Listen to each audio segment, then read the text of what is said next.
तदीय पाद पंकजम नमामि देवी नर्मदे, नमामि देवी नर्मदे, नमामि देवी नर्मदे, नर्मदे हर। ओम श्री गणेशाय नमः। ओम श्री परमात्मने नमः।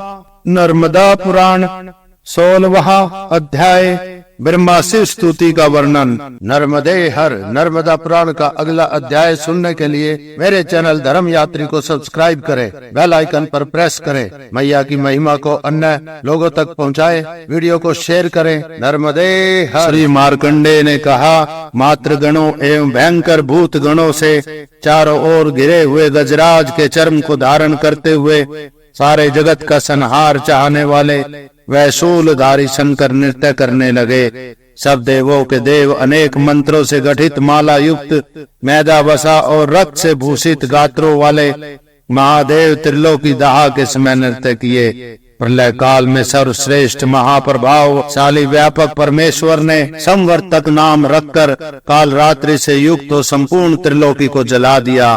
तदंतर चिंगारियों एवं धर्म से मिश्रित भड़की हुई ज्वाला तथा तीव्र वायु के तुल्य घोर अट्ठास किया। उन्हें रुद्र ने बड़ दानल के समान भयंकर मुख को फैलाया। उनके मुख से निकले हजारों बिजली की तड़फ के समान भयंकर अट्ठास से दसों दिशाएं भर गई और महासागर भी शुद्ध हो गए।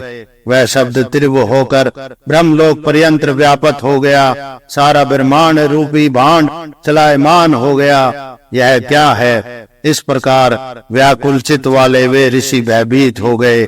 तब वे सभी सुर असुर और महानागों के साथ सहसा डरे हुए देव ब्रह्मा को प्रणाम करके उनसे बोले, बिजली की तीव्र कांति से तेज प्रकाशमान और भयंकर अंगों से युक्त प्रलय काल और अग्नि से व्यापक शरीर को धारण किए हुए पृथ्वी में वह स्थित हो, यह कौन खेल रहा है जिसके अट्ठास से संपूर्ण संसार व त्रिलोकी विमोहित और व्याकुल यह जगत दिखाई दे रहा है? क्या यह क्षण भर में त्रिभुवन का संहार करना चाहते हैं? 7 समुद्रों के साथ और तुम्हारे साथ जल लोक और सत्य लोक भी गतिशील हो रहे हैं, विनाश की ओर जा रहे हैं। सर्वज्ञ देव, इस सब के संहार का इच्छुक यह कौन देव है? तुम इसे कहो। ऐसी विषम स्थिति हमने कदाचित नहीं देखी।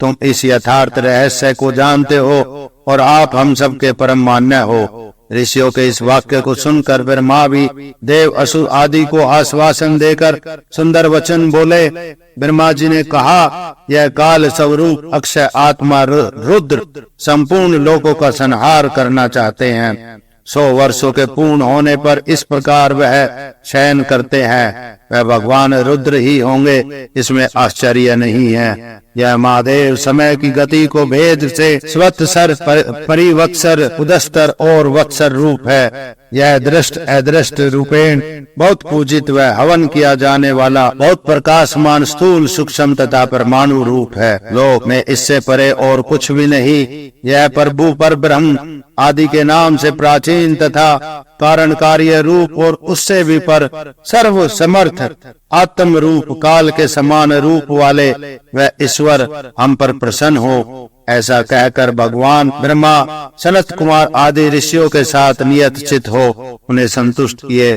ब्रह्मा जी ने कहा, सर्व स्वरूप सब में व्यापक परम शांति मूर्ति वाले आपको सादर नमस्कार है। अधीर रूप वाले तुम्हें पुनः पुनः मेरा नमन है। सब में पूर्ण सबके आत्मा तुम्हें बार बार नमन है। हे भूपते, महात्मा तुम्हें नमन है। ओंकार और हुंकार से शोभित सौदा और षटकार से वर्णित तुम्हें बार बार नमन है। तीनों गुणों के स्वामी हे महेश्वर, तुम तीनों वेदों के स्वरूप भी हो।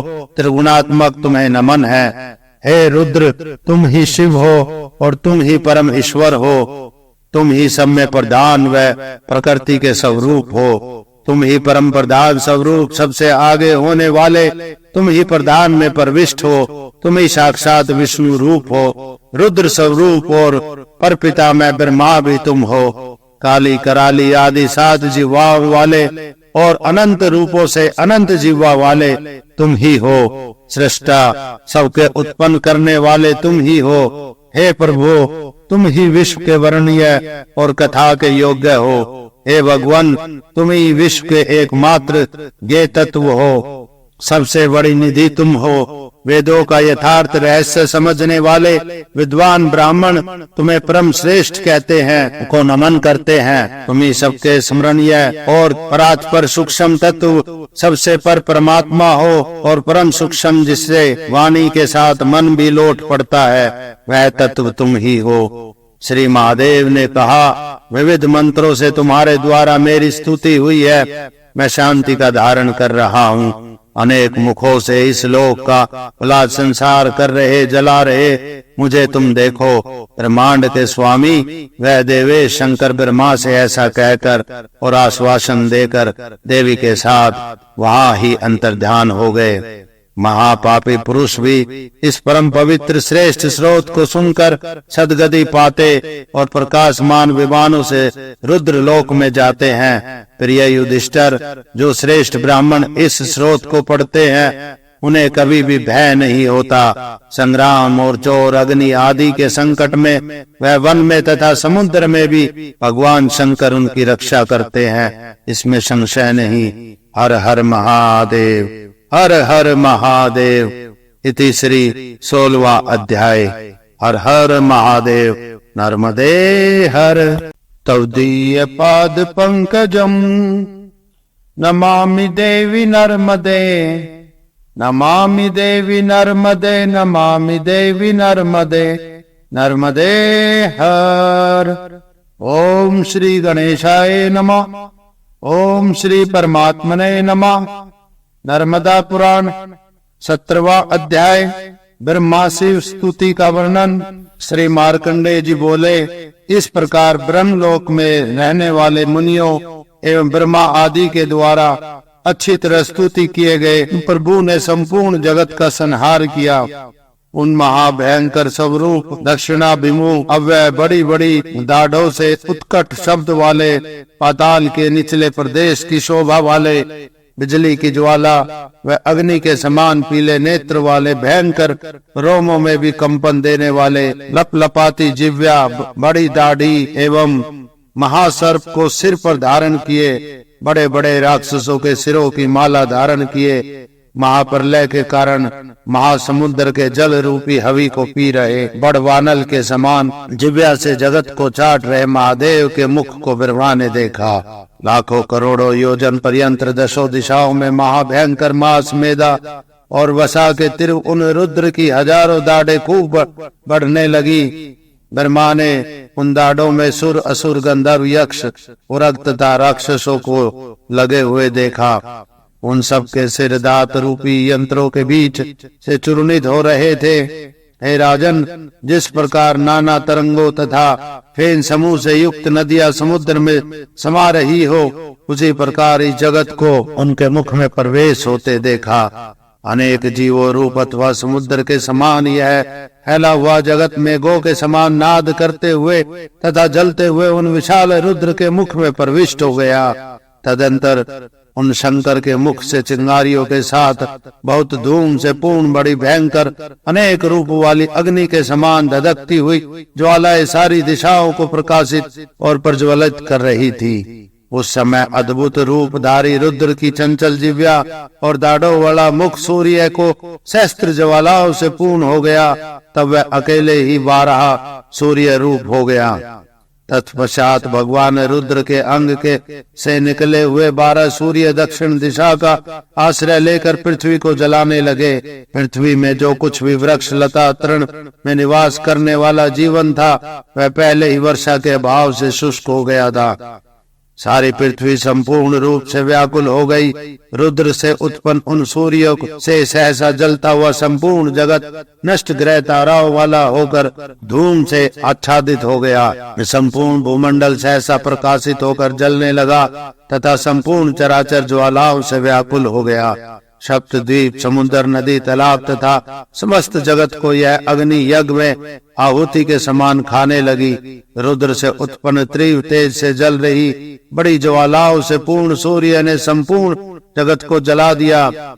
उन सूर्यों की वे किरणें परस्पर मिलकर त्रिलोकवर्ती चराचर को दग्ध कर रही थी। उन्हें रुद्र ने सप्तद्वीप सहित समस्त पृथ्वी को जला डाला। तब सुमेरु ने मंदराचल पर्यंत पृथ्वी को जलाकर 7 पातालों का भेदन कर नागलोक को भी जलाया। हे युधिष्ठिर, उस अग्नि की ताराओं के साथ भूमि और नीचे के 7 लोगों को चारों ओर से जलाते हुए विचरण किया। जिस प्रकार धोखे जा रहे अंगारों से लोहा रात्रि में जल रहा हो, उसी प्रकार प्रलय काल की प्रदीप्त संत सौत्राग्नि से यह सब जलने लगा। उस समय यह पृथ्वी, वृक्ष, तृण, नदी, निर्जर, तालाब तथा पर्वतों से रहित होकर कछुए की पीठ के समान दिखाई देने लगी। संपूर्ण चेतन जगत की ज्वालाओं से व्याकुल कर महारुद्र रूपधारी भगवान शिव स्थित हो गए। तब मार्म गणों से युक्त यक्ष, सर्प तथा राक्षसों के साथ हरे नेत्र वाली देवी महादेव रुद्र में प्रविष्ट हो गई। हे निष्पाप युधिष्ठिर, अग्नि की शांत ज्वालाओं के समान वह परम शांति को प्राप्त हो गई तथा वह संपूर्ण जगत तीनों लोकों के साथ जल गया।